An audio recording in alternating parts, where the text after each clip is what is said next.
balandira radio lisanga botondi mingi lisusu ndenge bozala biso na pokwa lelo ngai bino nyonso kitenge tozosala radio ya pokwa lelo lisusu ndenge tosalaka chaque jeudi de 19h à 20h na heure na biso awa ya Pays-Bas. Toko sola lelo pe lisusu na ndeko na biso mwana mboka République démocratique du Congo na kombo ya Jules Bavon Mwamba o boyebi ezamba ndenge ya liboso te ya lekawa na programme so bolimbisa so bozoka baklaxon ezobeta depuis Kinshasa po baza déjà na ligne a pesa balandi radio esanga mbote ndeko Jules Bavon Mwamba mbote esika ozali mbote ndeko Yesu mbote na ba auditeur nyonso ya radio lisanga radio munene oyo ezosunga biso to panza ba makanisi na biso bipai na bipai to yambie lisusu lelo na pokwa oyo tokosola lisusu makambo ya République démocratique du Congo tokosola baspe mingi etali processus électoral ndenge ezokende sikoyo ndenge basituation yango ezali kasi sala nanu mwa introduction muke na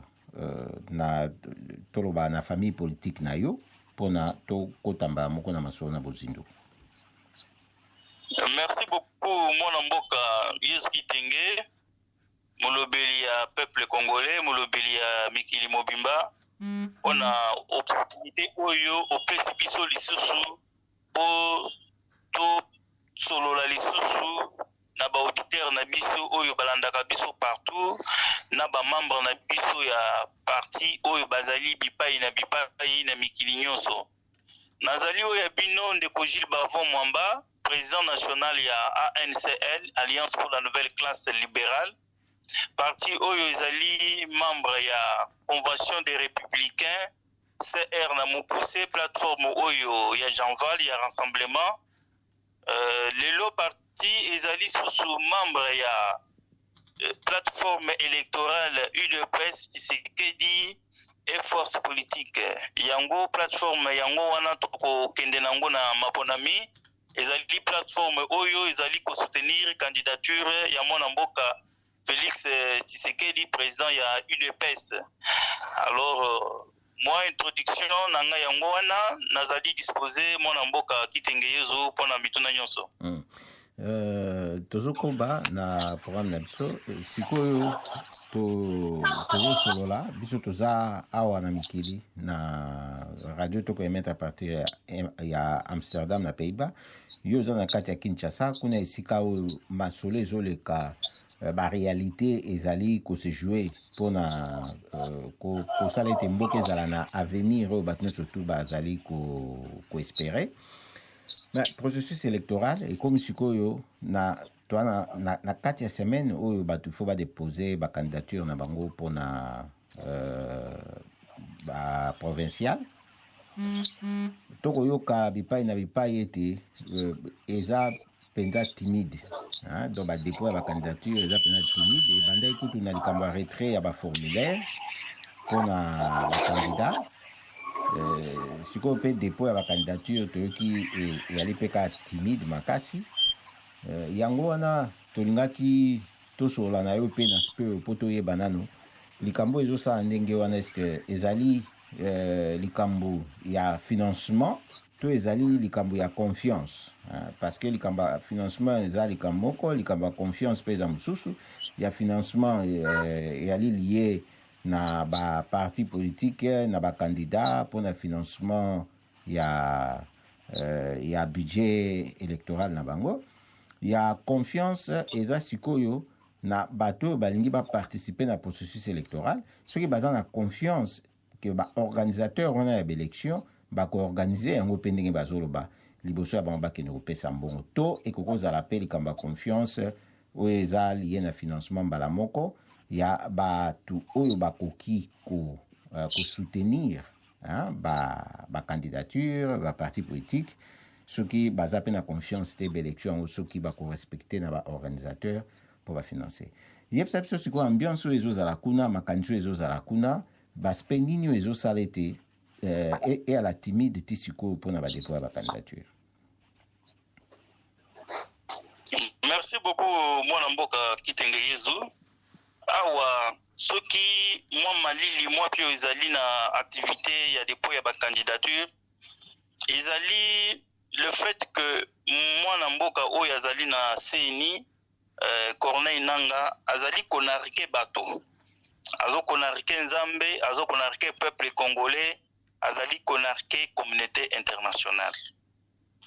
Alobi machine oyo ya ye moko pe abengaka yango pe ya tricherie. Machine wana ekokende na élection, il s'assume, et sans machine wana élection ekozala te. Alors matuni musika mais élection ezali problème ya ko créer confiance entre ba acteurs na organisateurs. Alors ye azali wana pona popularisme te, alors toyebi te popularisme azoluka oyo ou bien azoboyela eza nini, pamba te biso tozali ba acteur politique. À côté ici machine à voter yango nde ezali à la base ya malili oyo zomona que candidature ezokota te. Machine électorale ezali na loi électorale te ya mboka. Machine électorale ezali na accord ya Senuko te. Alors machine électorale ezali invention made in PPRD, made in Kabili, pona ko bebisa maponami ya mboka, pona ko patrouiller yango, pona ko bebisa kimia na kati ya mboka. Machine à voter ezali instrument oyo tozo benga na loputo, c'est une menace à la démocratie. Machine à voter ezali instrument oyo ezali ko violer ba texte oyo to bengi loi électorale, parce que machine à voter ezali répété. Machine à voter ezali bombe atomique oyo sima ya maponami oyo bino bokopona ye yenda kobimate, pamba te basi batalisi biso na bipai na ba expert ebele te. Elongi oyo kopona eza elongi oyo na kati ya se ya machine na piso bango ba programmer ezali elongi oyo kopona te. Alors elongi mususu nde ko bénéficier na ba voix oyo bino bokopona elongi songolo. Alors machine à voter ezali bombe atomique oyo eko créer mobulu makasi, mobulu munene na kati ya mboka. To bakisi bipai lisusu pona kimia oyo ezali nano observer na dépôt ba candidature, ezali pe ba caution élevée. Ba yebi bien que biso tozali batu ya opposition, tosali misala na bango te, mais bazui caution oyo ezalaka na ba élection il y a 2006, $250 ou l'équivalent de $250 pour la liste na circonscription il y a parti.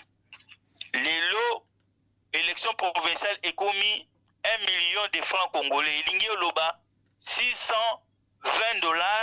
par candidat et non même par liste. Alors na kota la nyonso wana crise ba créer za makasi na mboka. Alors ba vrai candidat l'air mususu bazana ma koki ya kokende ko déposer candidature na bango te. Alors biso touti na sikasikoyo naza na nzela mwa makelele mususu koyo kana mikangeli na mutuka pona ko répondre na devoir patriotique na émission oyo ya radio Lisanga oyo bana mikili mobimba o bana mboka RDC bazoko tosa bazoko respecter yango. Il fallait pe na la kisabango que na respecter yango pe makasi na telemi na nzela po na sala émission. Alors touti kosangana na autorité morale na biso Félix Tshisekedi président ya UDPS a outi ko pesa biso ba ligne de conduite to déposer ba candidature na biso ba préalable na biso ezotikala valable, alors moi mikolo tikeli biso mwa muke tokosala effort pour te déposer candidature. Na bipai na biso na en tant qu'acteur politique na batisi pe boyi que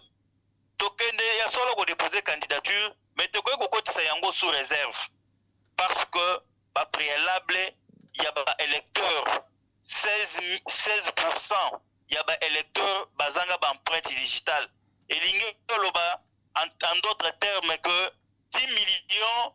d'électeurs bazali na pochi ya CENI elingi loba autrement que 100 députés ezali ya bango moko basi baponi oyo bango moko bakopesa majorité na bango kokende élection solo ezali lokola accompagnement ya batu ya majorité parce que ekobota alternance te toyebi yango. Alors lokola ezali devoir patriotique, devoir civique, tozo déposer candidature, alors ba préalable ekozala toujours opposé, toujours présenté pour que tozwa consensus sur ba 16% ya ba enrôlé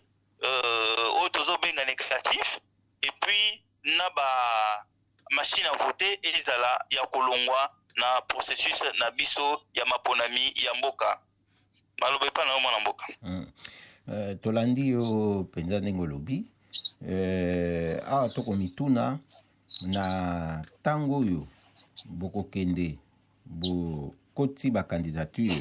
mpo eza kaka na baélection oyo provinciale te, eza mpe na députation nationale oyo ezoya na présidentielle mpe ezali koya. Bon,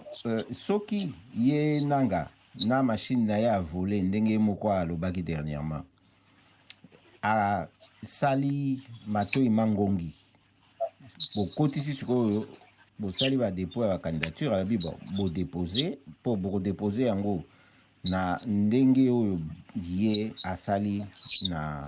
mibeko oyo ezali sikoyo na bacondition oyo ye ati mpona baélection esalema. Tango ekoya esusu na dépôt ya bacandidature mpona badéputé nationaux esali suka ndenge wana ekomi na présidentielle esali suka ndenge wana tokotikala na temps moke mpo baélection esalema. Est-ce que bozokanisa eza na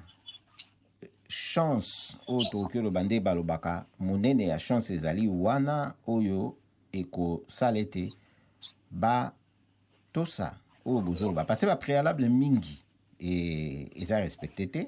baprisonnier politique batiki bango te, bao bazali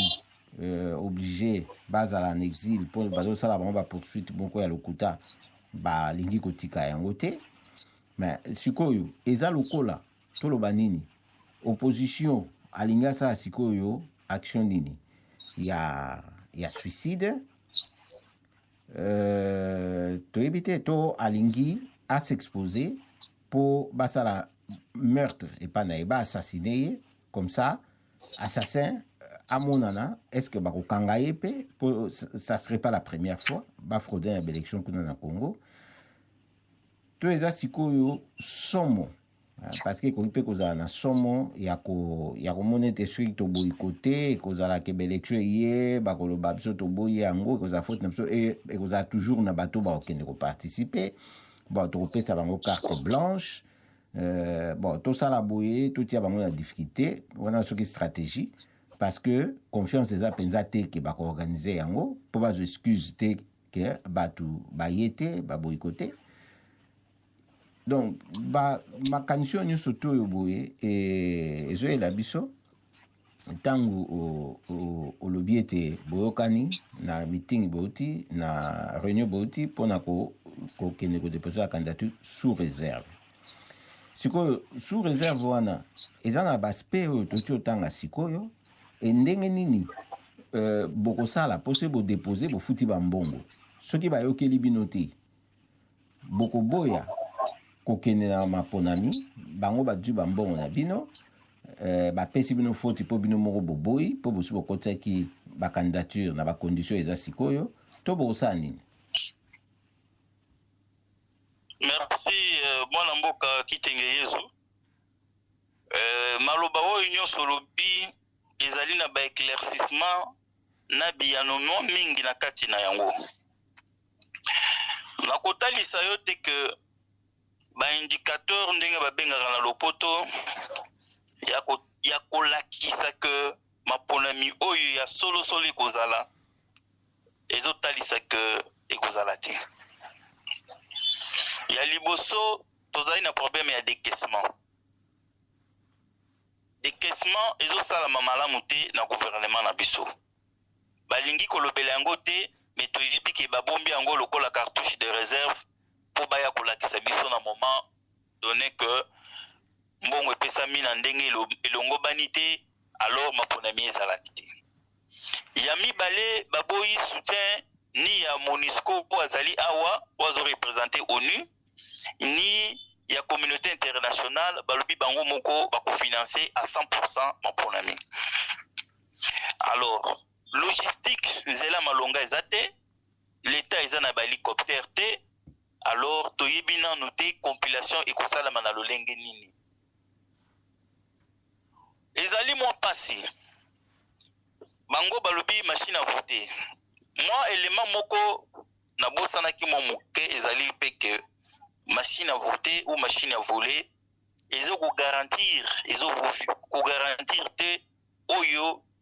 disposition moko ezali na loi électorale ya que vote ezali secret.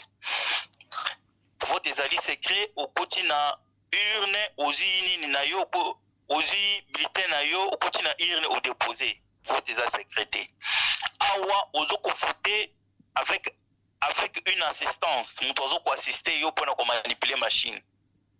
Voilà, moi babiloko moi mingi oyo talisi te ke machine wana ya voter ezali machine moko mabe ndenge na uti kotalisa yo awa ke na lolenge na yango nyonso ya muyibi oyo na uti ko déchiffrer awa ezali une bombe atomique oyo ko créer mobulu makasi na mboka.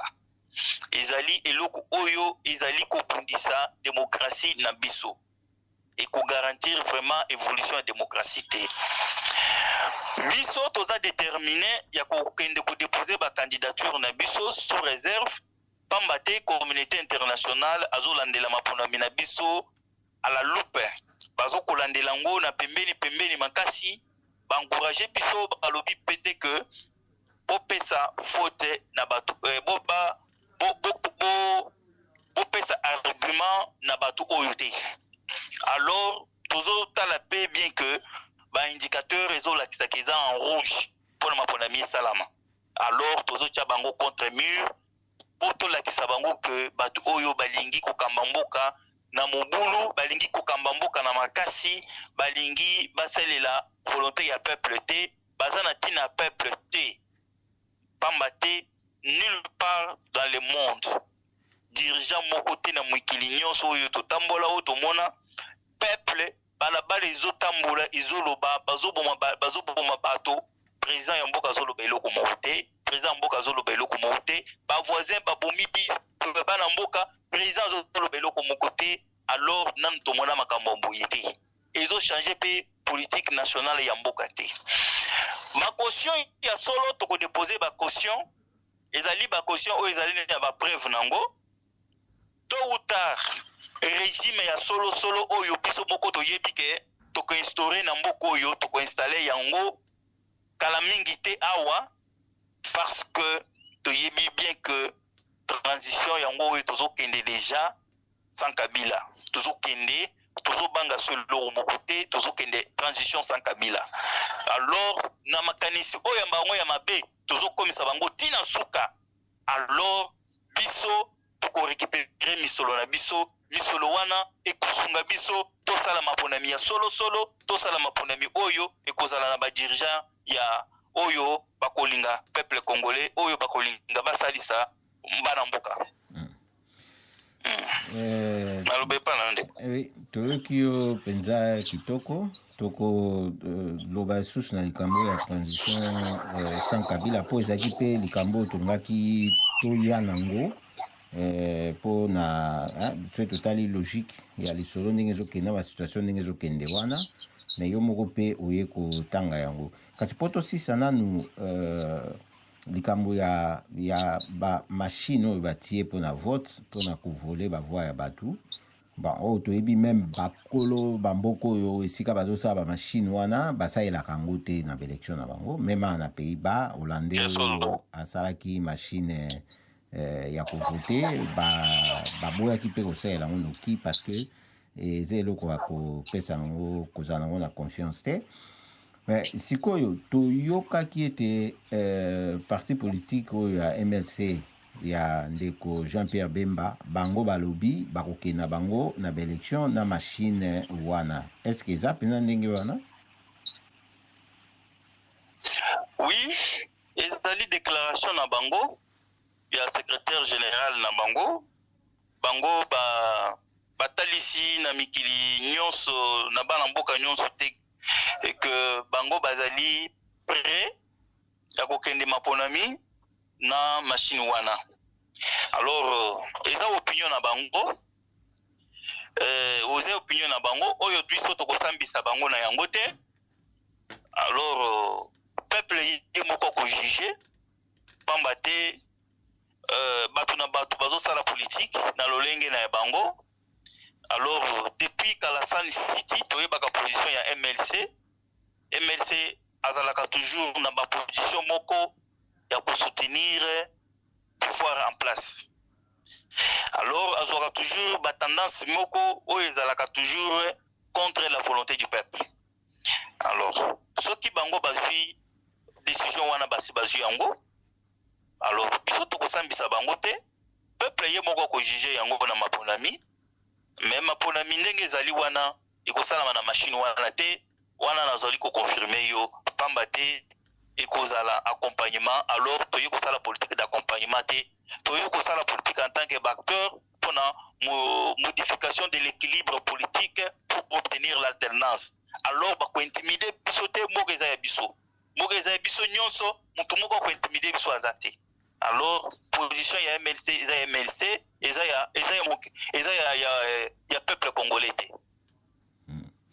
Effectivement eza position ya MLC eza ya peuple congolais te. Heureusement le peuple congolais akoki ye moko ko décider na moment où ye moko akotelema nde yango wana tokoluka conscience wana etelema mpona esala ete makambo yango mpe esila ndenge bakinois bakoma koloba eloko nini esilaka te. toyoki na likambo mpe oyo ya transition sans Kabila ese ebandaki deja kolobama nayebi mpe na année passée rassemblement ese activaki même article 64 ezalaki le 1er mai 2017 à partir ya réunion esalamaki na Bruxelles awa pour constat ezalaki déjà que baza sikoyo na pouvoir baza na volonté ya koorganize baélection te e bazopiétine lisusu Saint-Sylvestre ndenge bazopiétine constitution. Bavoi etombama mingi mpona kobianga transition sans Kabila.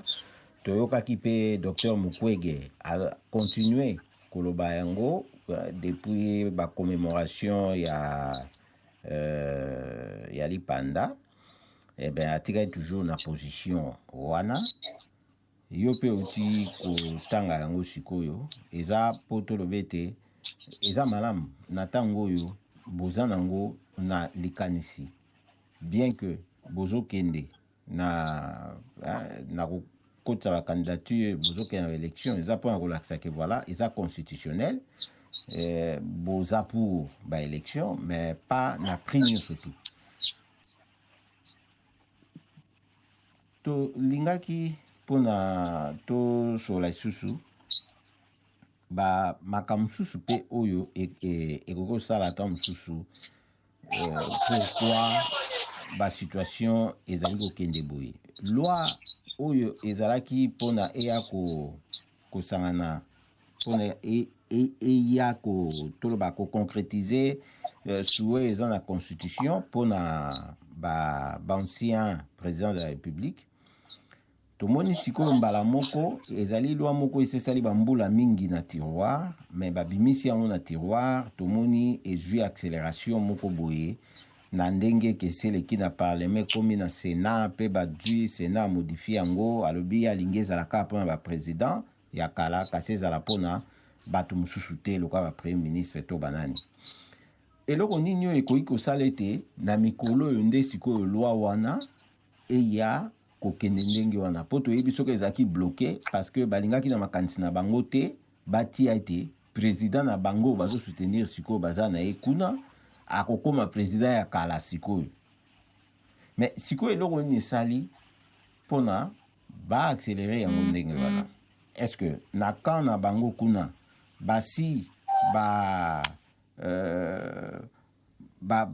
percevoir réalité oyo ya que basi basilaki kala et que il fallait pas dégager. Oui, merci mon mboka kitenge yezu nakoyanola mutuna wana nakoloba boye bandeko oyo tobanda kobenga kala majorité présidentielle parce que baza sous majorité te mandat na bango esilaki depuis le 19 décembre 2016 topesaki bango accord oyo ezalaki support juridique mpona mbula moko baviole yango mpe alors constitution oyo ezali mobeko likonzi ya mboka oyo ezali lokola mama na biso base baviole ye baviole accord veut dire que base badefie famille na bango badefie bandeko badefie nzambe alors base badefie biso nyonso alors ekiri ya la Kabili recoupement ya Kabili ndenge tozobenga yango ezali ekiri oyo bazali sur plusieurs options balingi bazala na bagarde fou na lolenge nyonso tantôt ozomona neti baza na besoin maponami mais en soi baza na posa nango te là wana sur le renforcement ya position ya ancien chef de l'État ezali lo ya depuis 2016 oyo sénateur Mutinga proposaki ezaki na batiroir lelo babimisi yango pona intérêt na bango yango na bosanaka koloba ntango nyonso te que la Kabili groupe ya système ya Kabili ezali batu oyo basalaka kaka mibeko oyo ezali na avantage na bango donc bazali batu moko oyo tobengaka na mathématique élément absorbant des lois et des recommandations de la République. Alors, les lois basant la carte pour élargir yango, bauti ko yebisanga kezali voté, adopté, et quand on a ba commission pour ba retravailler yango, alors nan nazu ba détail nango te, na ba ngonga oyo izali koya liboso, tokozwa ba détail nyonso, pour toyeba qu'est-ce qui est fait, qu'est-ce qui n'est pas fait. Ce qui a solo azali na besoin azala ex-chef de l'État. Lelo oyo boye po maponami salama itikali 5 mois. Pona nini na bimiseli biso dauphin na yete. Po dauphin to yeba ke ye oyo tozoko bunda na maponami na mutu tel abanda kozwa ba contact na ye po to yeba za mutu ya ndenge nini. Po wana ezali flou makasi. Tomoni lobi 9 juges ya cour constitutionnelle va prêter serment en précipitation pour lobi tango mususu ba valider sa candidature na yemoko. Alors écurie ya la Kabili ezali sur ba option moko très obscure oyo bokoki ezo compliquer ba calcul politique ya mboka makasi politique ezo tambola na droiture te boye ba constitution na biso elobi boye na date tel mapona mezali na date tel bokosala boye te politique ya mboka ezo tambola selon ngonga ya Kabila ye moko ezotambola selon calendrier na ye ya mutu, ezotambola selon caprice na ye, alors politique ya mboka ekomi lokola mieux mibeko ya mboka ekomi lokola veste, soki akondi badiminue yango, soki aye monene bake kofongolisa yango lisusu po alata malamu. Voilà comment mboka ezokotambola. Alors biso tokotolere eloko ya bongo te, tokotelemela yango tina suka. Natanisi yo na lolenge nyonso, bafasi nyonso, tantôt balingi élection esalama, tantôt ozomona ke bandikateur ezotalisa te ke bato baza na besoin maponami te, baza na besoin ko créer crise po bajustifier kaka prolongation na bango, po basi baglisser bakomoluka glissement additionnel oyo tokotikala ko permettre te, oyo tokotikala ko pesa bango ata mokolo moko te, parce que toza déterminé, toza debout oyo na lolenge moko bato nanu batikala komona te, na lolenge moko bato nanu batikala kondima te. Donc bien yango wana mwana mboka Kitenge. Toko loba lisusu ete loi yango oyo tolobela pona ancien chef de l'État ezalaki initié depuis 2015 na sénateur Modeste Mutinga. Proposition yango ya loi euti kozala adopté na Sénat lelo ba envoyer yango na Assemblée nationale pour une seconde lecture. Parce que Sénat sepela kité ba élargir yango tina batuna ba responsable ya ba fonction politique mususu je crois ba premier ministre to banani pour ba bénéficier pe na ba privilège na ba protection wana balingaki eza limité kaka na chef de l'État ndenge eza na constitution et puis chef de l'État élu bati accent na élu pour balobi yango ne mutu eza na kati ya constitution et puis oyo asilisi mandat na ye na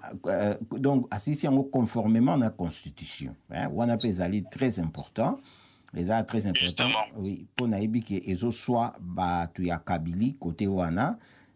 quitte à eux bayeba sikoyo ndenge nini bakosukisa makambo ezala conformément na constitution mpona kobénéficier na protection na loi wana soki te mawa mingi sikoyo tolingaki po toyoka etisa biso mpe po tosola na yo banda mosika makambo mosusu oyo ozalaki nango mpona okabola yango na bato nyonso bazolanda biso sans ke biso totuna yo baquestion yebisa biso na likambo oyo omoni ndenge nini kuna ndenge nini me yo yebisa biso sikoyo makanisi mosusu ozalaki nango to masolo mosusu oyo okoyebisa biso librement sikoyo. Merci beaucoup mwana mboka Yezu Kitenge pona ngonga oyo penza o consacrer pona biso na pesi ba technicien nyonso ya radio Lisanga batondi mingi pona musala oyo bazo sala oyo izo emonani na mikili mobimba que en tout cas ezali radio oyo ezali pona peuple congolais. Ngai na kosenga na bana mikili na ba membre nyonso ya ANCL parti ya espoir to garder toujours espoir pour que lobby to kokamba mboko yo lobby to ko diriger bo biso to lobili ke mboka priorité ya mboka lelo oyo ezali un nouveau départ politique. Mboka ezana besoin ya un nouveau leadership. Tozana leadership moko très faible, tozali vraiment dirigé te, on ne se sent pas gouverné. Mboka ezana besoin ya image ya sika, mboka ezana besoin ya intelligence ya sika, bilongi ya sika, yango wana ANC elle azoko incarner ba valeur wana. Alors tosengi vraiment na bana nyonso oyo balandi biso ya mboka bipai nyonso bako landela biso soki balingi ba adhérer na parti na biso alors ba contacter Radio Lisanga ou bien ba réagir selon ka ba message oyo biso tozana ngo oyo po ba adhérer. Alors tozali wana tozana besoin pe ya soutien na bango spirituel, moral, tozana besoin de soutien financier. Alors bakoki toujours koluka possibilité oyo bakoki ko atteindre biso pour ba soutenir biso. Tozo luka déjà structure moko todo chango en place structure ya asbel na biso tozo ko activer yango oyo bakolinga ba porter biso lisungi na parti na biso na pona kosunga bandeko oyo bazali na Kasai parce que masolo yango bokozala bozolanda yango na musika, mais masolo oyo ezosalama na Kasai ezali lokola Syrie, bandeko na biso oyo basali baimmigré bakoti na bamboka ya bavoisin oyo bakei na baprovince ya Bandundu. Soki botali bacondition oyo bazali kovivre ezali bacondition moko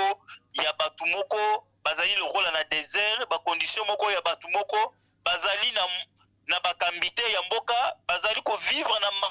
na minyoko na pasi moko ya makasi. Yango tosengi mwa lusungi ekota ebopesa biso ba moyen moko oyo ekoki kosunga biso tokende koaporte bango lisungi na Beni pe na parlons pas toza pe na posa tokoma na Beni to tambola bisika nyonso. En tout cas topesi bana mboka nyonso mbote, topesi autorité morale ya CR le patriarche Kitenge Yezu mbote mingi, parce que na ngolu na ye oyo nzamba pesi ye akomisi biso na ba plateforme oyo ya minene oyo ya ba élection. Alors tozali na esengo mingi nzamba pesa yesusu ba mbule belé na oyo déjà sasali. Donc moi maloba muke tozalaki nango yango wana ezali bana mboka ba porter biso vraiment soutien pour toi faire face na la Kabylie pour tolongola bango na mboka, parce que déjà machine ezali en marche pour la transition sans Kabila. Merci mingi na message na yo. Toko continuer ko la évolution ya situation ndenge ezali et puis to banda ko faire part na balanda biso nyonso bato nyonso tozalaka na bango na contact mpona koyeba kotala na ndenge nyonso to tokoka kosala mpona Congo ezala na avenir meilleur. Bandeko boyoki wana ezali toye kotwa sikoyo moi rupture na connexion. Okay. Bon azongi merci mingi nde tobandeki koremercier yo mpona ndenge prendre part na émission to continuer kolanda évolution ensemble totala ndenge tokosala mpona mpe bato mosusu bakoka mpe kozalaka na biso na lutte oyo ezosalama kuna na Congo mpona avenir meilleur. Merci beaucoup mwana mboka Yesu Kitenge, napesi bino mpe matondi mingi tozali à tout moment toza. Ok, merci. Ndeko banjado sanga tozokoba na programme na biso etikali 10 minutes po to sisa programme na biso nde tozokende po tokende ko clôturer yango sikoyo ndenge kaka boyebi makambo masusu oyo tokokaki koyebisa bino oyo ezali koleka na biso awa na Congo boyebi tobeti masolo na bozindo awa boye ya processus électoral toyebi yango nde tozoluka changement ekota na mboka na bandenge nyonso oyo changement ekoki kokota na baposibilité oyo eza komonana nde oyo mpe bato balingi batika te mpona kosalela yango noki te kokoma basusu bazwela nango raison. Ezali na basituation mpenza oyo eza grave kuna boyokaki mpe ndenge lobami situation humanitaire sécuritaire eza nanu pasi makasi mingi na este kuna bitumba ezalaka nango kaka bitumba yango ya ndenge nini eza nango batuerie eza nango guerre te pour RMOP faut dire la vérité les occupations moto eza kuna armée rwandaise armée burundaise ezalaka nango mpe kaka kuna na armée ougandaise. Nous avons des témoignages ya bato oyo baza kuna sur place oyo bapesi biso batémoignage wana kaka ndenge toyebaka ndenge tolobaka ti lelo makambo wana ezali ya actualité. Donc absence ya l'état oyo toza nango bambulo nyonso to na République démocratique du Congo na complicité ya l'état oyo ya bato baye na Kabylie na force étrangère wana ya kopiller matière première na Congo ezokende na crime oyo ezosalama kuna na Congo oyo vraiment ezalaki eloko moko ezalaki inutile crime wana il faut le dire ezalaki inutile po toza na guerre na Rwanda te toza na guerre na Burundi te toza na guerre na Uganda te. Zaire mpe na ntango Mobutu asalaki guerre na Rwanda te asalaki guerre na Burundi te asalaki guerre na Uganda te. to baza na raison mon côté toza na bango na guerre te mais ezali nde crime oyo bango baza kosala oyo eza na raison ekozala te eza inutile et je crois oyo basalaki na Jean-Pierre Bemba ezalaki na ntina te bango mo mpe baye koloba ezalaki na ntina te mais basusu bazali mpenza oyo bakosala bango yango na ntina bakosala bango yango na ntina toyebi te so tokomona bango bakobima so libanda ya modele nini tokolobaka mingi te mpo likambo na likambo ezalaka na ntango nango nde biso toyebi likambo esengeli na biso nde toala na esprit makasi ya koyeba kotelemela likambo toza kotelemela yango likambo oyo biso tolingi ezala na ndenge ezayela wana yango nde esengeli toujours totelemela yango to boya likambo ya corruption na makanisi ya bato bomoni Frank Diongo baotaki komema ye mikolo oyo mibale na cour d'appel kuna mpona kosenga libération na ye bomoni moral na ye eza toujours makasi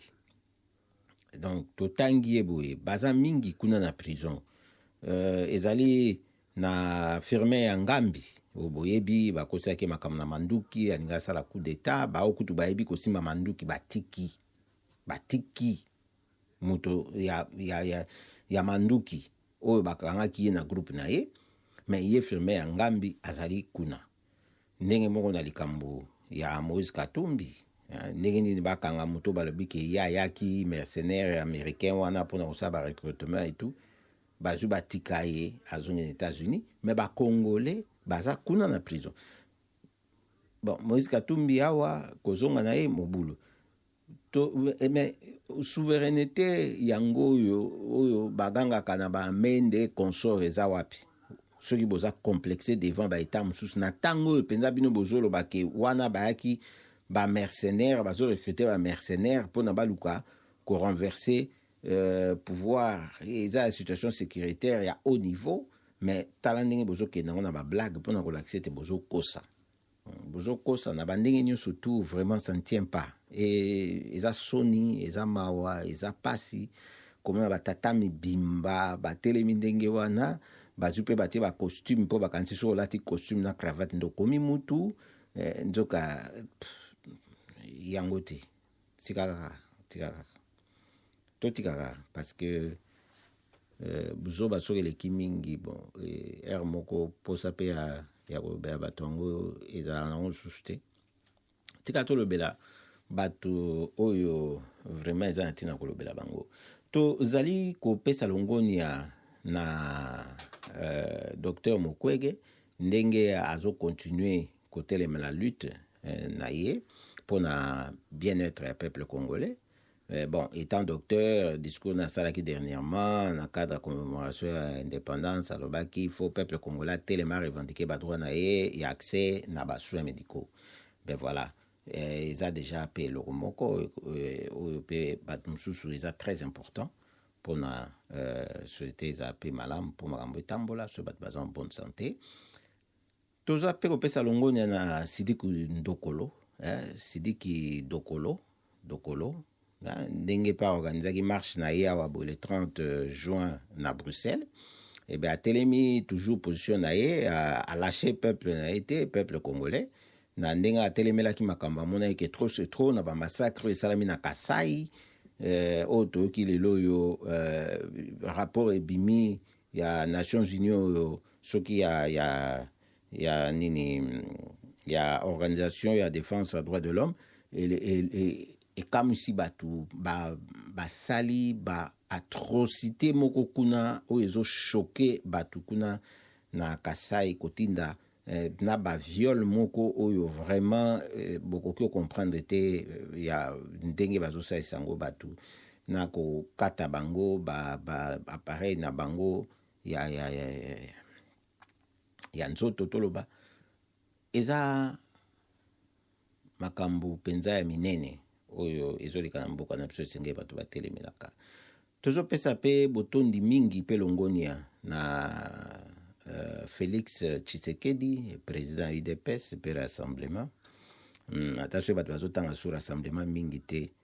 mpo bamoni sikoyo bake na baplateforme mpona baélection ben rassemblement eza wana mpo baélection esalema na ntango baélection esalemi c'est bien tozopesa elongonia parce que azotelema toujours azotelema mpe azoyeba ndenge nini alanda lokolo ya koyeba mpe korassemble bato. C'est très important et surtout eza etumba molai oyo faut pas lâcher. Patriarche Kitenge Yesu topesi yo mpe longonia ndenge ozali autorité morale na plateforme oyo ya CR kuna Jude Bavon Mwamba azali ndenge totosola na eboye ndenge aux autorités morales wanusungaki mpe na rassemblement pour la transition toloba pour la restructuration esalema tango salaki intérim tango Pape Tshisekedi wa Mulumba atikaki biso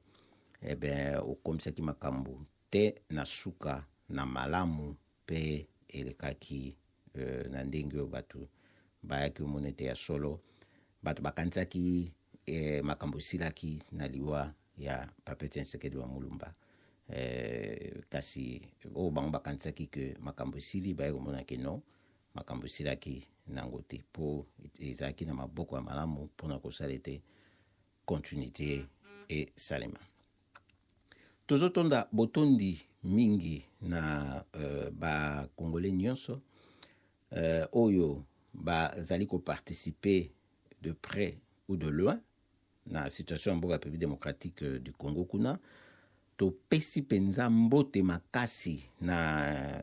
église catholique eza te mpo eza église eza te mpo biso toza bandimi kuna toni te mpo nga na ndimaka nanga makambo wana te ya baeglise kasi mpona ndenge bazali kosala mpona mboka mpona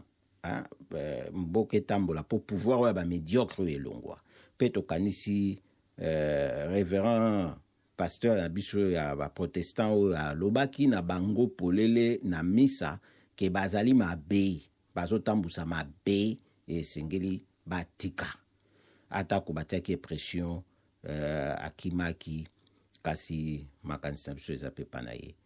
na baprêtre nyonso oyo babetisaka bangonga jeudi toyokaki lokola ete bakozongela yango lisusu topesi bino mbote esika bozali bye poko elamu weekend elamu tokozala na bino sumbala ekoya na Radio Lisanga.